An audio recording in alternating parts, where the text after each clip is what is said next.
আসলে হারুন ভাই, আমি তো দীর্ঘ 18 বছর হারুন ভাইয়ের সঙ্গেই ছিলাম। মাঝে 1 বছর 2-3 মাস হয়তো আমাদের মধ্যে গ্যাপ, ওনার সাথে যে কোনো ভুল বোঝাবুঝির কারণে আমি থাকতে পারি নাই। দোষ আমারই, হয়তো আমার দোষ, আমি থাকতে পারি নাই। আমার হয়তো ধৈর্য কম, আমার বুঝের জায়গা কম, আমি থাকতে পারি নাই। তবে আমাদের দেশ নায়ক তারেক রহমান একটা সঠিক সিদ্ধান্ত নিয়েছে, সেটা হলো এই যে দীর্ঘ 18 বছর এই আমাদের আজকের যে এমপি পদপ্রার্থী আমাদের প্রিয় নেতা হারুন ভাই, এই 18 বছরে আমার জানা মতে, আমার জ্ঞানত, যে দলীয় যত কর্মসূচি কেন্দ্রীয় ঘোষিত এবং আমাদের স্থানীয় যত কর্মসূচি, একটা কর্মসূচিও সে বাদ দেয় নাই। 2000 হোক, 10,000 হোক, আর 100 হোক, অনাবৃষ্টি অনা ঝড়, তার মধ্যে সে পার্টি অফিসের সামনে দাঁড়িয়ে, আমরা সবাই বৃষ্টির ভয়ে ঘরের মধ্যে, সে ওই পার্টি অফিসের নিচে বৃষ্টির মধ্যে ভিজে ভিজে মিছিল করেছে। আমি মহান আল্লাহ তাআলার কাছে কৃতজ্ঞতা স্বীকার করি। মহান আল্লাহ তাআলা তার কষ্টের ফসল তাকে দিয়েছে। এটা আমাদের কারোই, যারা বাংলাদেশ জাতীয়তাবাদী দল করি, তাদের মধ্যে কারো হিংসা বিদ্বেষ কিছু রাখা উচিত না। আমাদের সাবেক সংসদ সদস্য নাসির সাবু ভাইয়ের সাথে আমি সহ যারাই ছিল, সাবু ভাই আসলে সংসদ সদস্য ছিল, এখন সে অসুস্থ, সে উঠেই দাঁড়াতে পারে না। তো সেক্ষেত্রে তার নেক্সট জেনারেশন তারেক রহমান তাকে চয়েস করছে। আমি মনে করি যে তারেক রহমানের চয়েস 100% সঠিক। সে আলোকে আমরা যেই কথাই বলি, যার সাথেই থাকি, যেই মতেই থাকি, কেউ সাবু ভাইয়ের সাথে আছে, কেউ ওই মুজাহিদের সাথে আছে, কেউ মালিকের সাথে আছে, হারুন ভাইয়ের সাথে আছে। তবে এখন থেকে যারা ধারের শীষ করে, তারেক রহমানের দল করে, শহীদ জিয়ার আদর্শের রাজনীতি করে, তারা আজ থেকে আর কেউ হারুন ভাইয়ের বাইরে একজনও থাকবে না। আমি আশা করি প্রিয় নেতৃবৃন্দ, আমাদের সকলের মধ্যে যদি কোনো ভুল বুঝাবুঝি হয়েও থাকে, আমি জ্ঞাত অনুসারে, আমার জ্ঞান থাকা অবস্থায় আমার মুখ দিয়ে এবং আমার কর্মীদের মুখ দিয়ে কোনো পয়সা কথা বাড়াই নাই।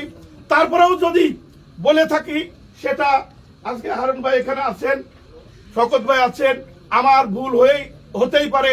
আপনারা ক্ষমা সুন্দর দৃষ্টিতে দেখবেন এবং আপনাদের সাথে আসি, আপনাদের পাশে থাকবো, আপনাদের পাশে থেকে আপনাদের নির্দেশনা অনুযায়ী কাজ করব এবং এই বাংলাদেশ জাতীয়তাবাদী দলে বালিয়াকান্দি যে 2 ভাগে বিভক্ত ছিল, আমি মনে করি গতকালকে চুন্নুর অফিসে আমাদের নেতা হারুন ভাই যে গুরুত্বপূর্ণ কথা বলেছেন, এবং সেক্ষেত্রে তখন থেকে ওই লাইভ দেখে তখন থেকে আমি মনে করছি বিএনপিতে আর হারুন গ্রুপ সাবু গ্রুপ বলতে কিছু নাই, একটাই গ্রুপ, সেটা হলো ধানের শীষের গ্রুপ।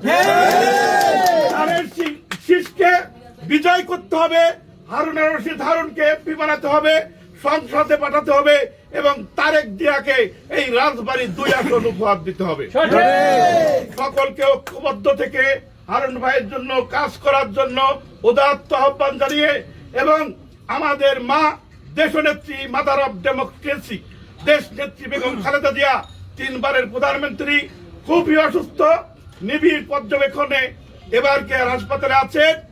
একটু মহান আল্লাহ তাআলা এবং এই বাংলার মানুষের দোয়ার কারণে একটু উনি অসুস্থ, হয়তো বাইরে উনি চিকিৎসায় যাবেন, আল্লাহ করলে উনি সুস্থ হবেন, উনি আবার আমাদের এই বাংলার মানুষের হাল ধরবেন, এই আশাবাদ ব্যক্ত করে আপনাদের সকলের সুস্বাস্থ্য মঙ্গলময় জীবন কামনা করে আমি আজকের মতন এখানে শেষ করছি।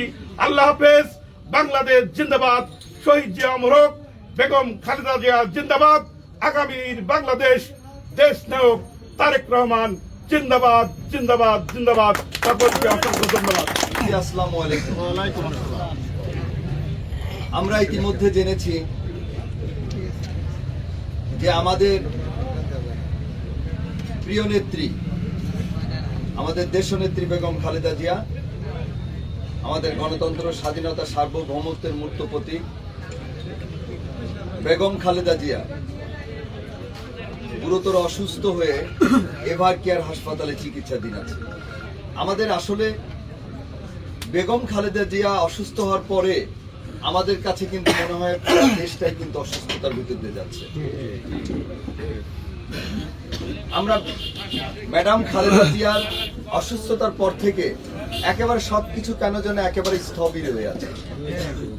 আমরা চাইলেই কিন্তু আসলে আমাদের আনন্দ উল্লাস, আমাদের হাসি তামাশা, হাসি ঠাট্টা এগুলা কিছুই কিন্তু কারোর ভিতর আর নেই।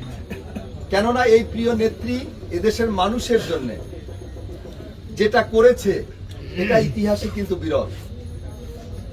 আর এতটা করেছে মানুষের জন্য বিধায়ী হয়তো কখনোই আজ পর্যন্ত কেউ অসুস্থ হলে এইভাবে দোয়া, জিকির আজগার, মিলাদ মাহফিল এইভাবে হয় এটা আমরা আসলে বিগত সময় কেউ দেখিনি। তা আমরা জানি যে মহান রব্বুল আলামিন যিনি অসুস্থতা দেন তিনি কিন্তু আবার সুস্থতা দিতে পারেন। অসুস্থতাও যেমন আল্লাহ তাআলার নিয়ামত, সুস্থতাও আল্লাহ তাআলার নিয়ামত। এই যে লাখো কোটি আল্লাহ তাআলার যে বান্দারা, তাদের দোয়াই হয়তো আল্লাহ তাআলা, আমরা যতটুকু জানি যে কিছুটা আমাদের প্রিয় নেত্রী সুস্থতার দিকে ইমপ্রুভমেন্ট কিছুটা হয়েছে, যার কারণে হয়তো আমরা জানি যে খুব দ্রুত যদি এভাবেই আল্লাহ তাআলা তাকে রাখেন তাহলে আরো উন্নত চিকিৎসার জন্য দেশের বাইরে তাকে নেওয়া হবে।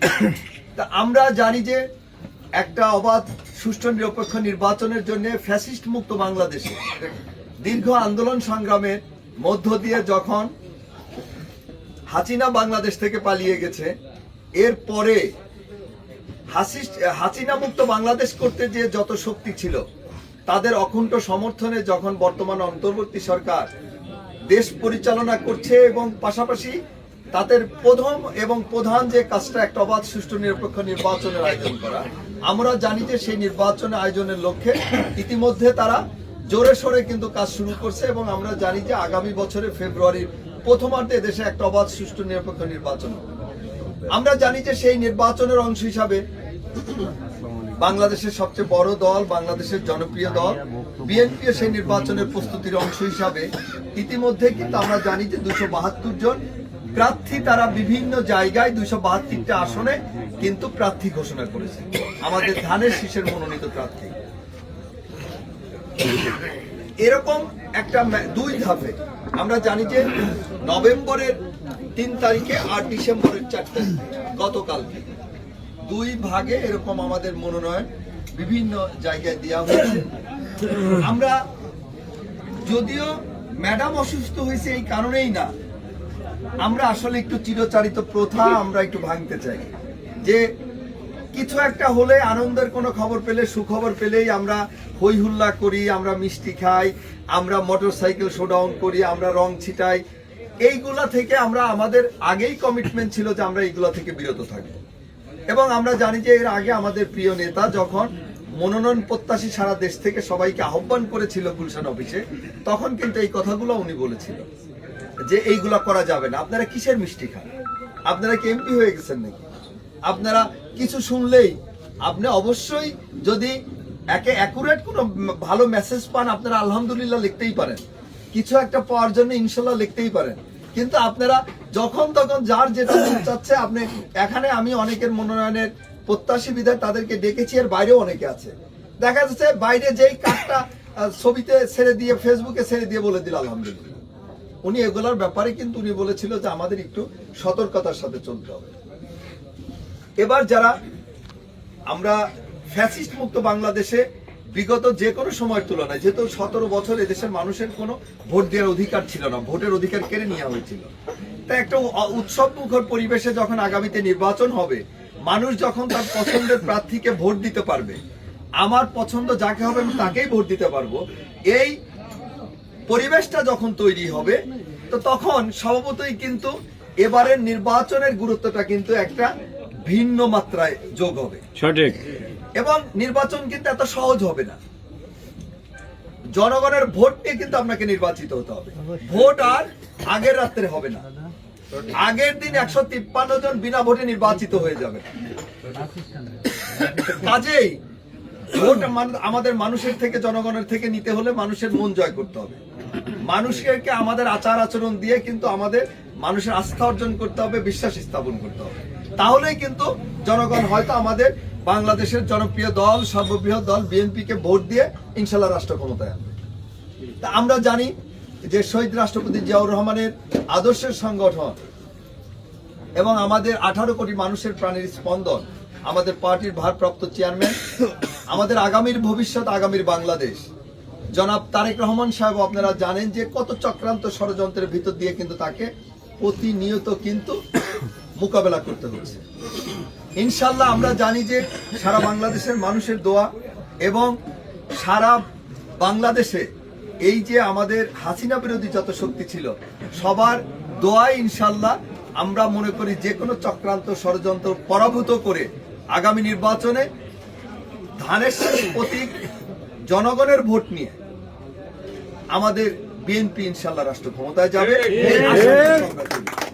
তার লক্ষ্যেই আমরা এই অঞ্চলে আমরা জানি যে তারই অংশ হিসাবে এখানে যে ধানের শীষের প্রতীক, যে এখানে প্রতিনিধিত্ব নিয়োগ করেছে, প্রতিনিধি পাঠিয়েছে, যাকে পাঠিয়েছে আমি মনে করি যে এইটা হয়তো উপলক্ষ হিসাবে বা ব্যক্তি আমার নাম হয়েছে, কিন্তু আমি মনে করি যে এটা এই রাজবাড়ী 2-এর সমস্ত জাতীয়তাবাদী আমাদের বিএনপি প্রেমী যে পাগল আছে তাদের সবারই কিন্তু এই প্রতিনিধি।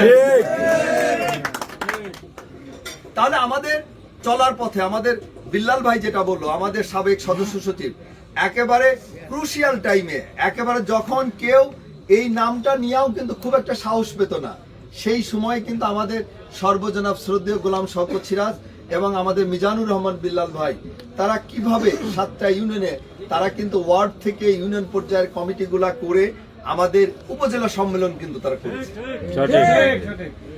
চলার পথে আমরা তো বিলাল ভাই বলেছেই আমাদের মানুষ তো আমরা কেউই ভুল ত্রুটির ঊর্ধ্বে না। কাজেই আমাদের চলার পথে ভুলভ্রান্তি হলে বিল্লাল ভাই যেমন বলেছে, আমরাও কিন্তু, আমিও কিন্তু ব্যক্তিগতভাবে বলি যে আপনারা আমাদেরকে ক্ষমা সুন্দর দৃষ্টিতে দেখবেন। গতকালকে এই বিএনপির মনোনীত ক্যান্ডিডেট যখন ঘোষণা হয়েছে তারপরে থেকে কিন্তু আমরা আর মনে করি না যে এই ধানের শীষ কারোর ব্যক্তিগত সম্পদ।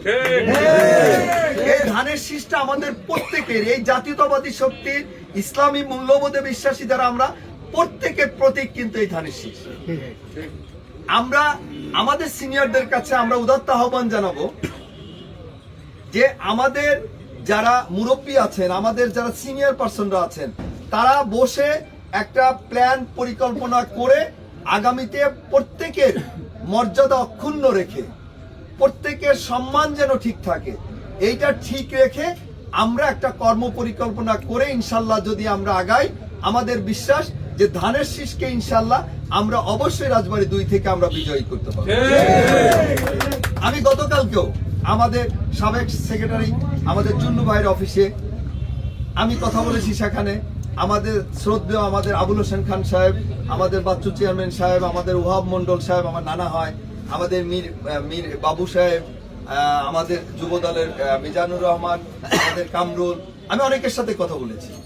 প্রত্যেকের কাছে আমার আহ্বান যে আমি উপলক্ষ মাত্র, আমার কিন্তু নিজের কিন্তু আসলে লোভ লালসা নেই, এইটা এই সেন্সে বলবো যে আমার যেহেতু নিজের আসলে কোনো সন্তানাদি নেই, তাহলে আমার লোভ থাকার কথা না, এটা বলতে পারেন যে আমার নেশা।